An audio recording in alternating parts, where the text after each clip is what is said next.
Dans la précédente vidéo, vous avez appris à différencier le tri du filtre.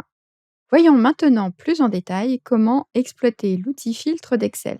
On va commencer par sélectionner ce tableau. CTRL A.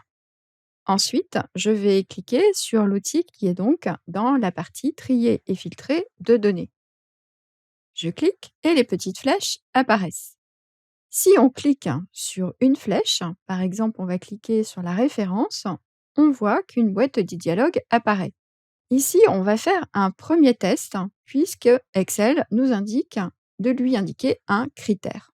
On va choisir filtre textuel et en fait, on va lui demander toutes les références qui commencent par ALU. On va s'arrêter là pour la première fois. Excel va sélectionner uniquement les produits dont la référence commence par ALU. On va effacer ce filtre. Pour effacer le filtre, il suffit de cliquer ici et vous retrouvez l'ensemble de vos données. Deuxième test. Maintenant, on va vouloir extraire les totaux qui sont supérieurs à 10 mais inférieurs à 70. On va se mettre sur cette flèche-ci. Toujours choisir le filtre qui nous intéresse. Nous avons dans la colonne des nombres. On va donc avoir des filtres cette fois numériques. Et on va pouvoir lui indiquer supérieur à 10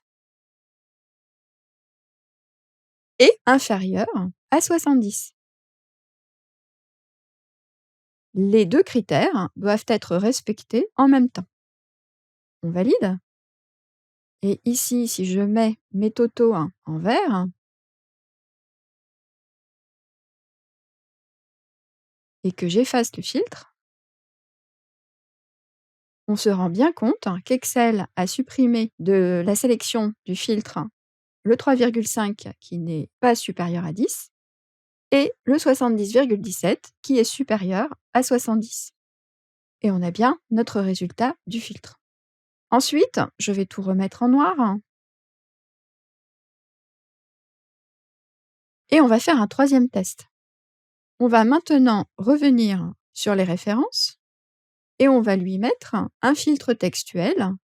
Commence par ALU, comme on l'avait fait tout à l'heure, ou, cette fois ici, je vais cocher ou et non pas laisser cocher et. C'est un petit peu plus bas, il faut aller avec la petite flèche. Commence par CLR, par exemple. Je valide. Excel m'a donné que les références qui commencent par CLR ou ALU. Si vous avez beaucoup de données dans vos résultats de filtre, vous aurez peut-être besoin de les trier. Et c'est pour cela qu'Excel a mis ici des outils de tri.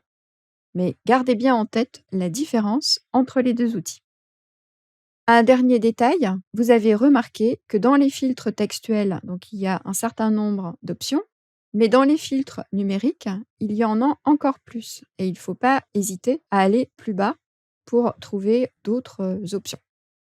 Avec un peu de pratique, vous arriverez à paramétrer les filtres pour extraire les données en fonction de vos critères.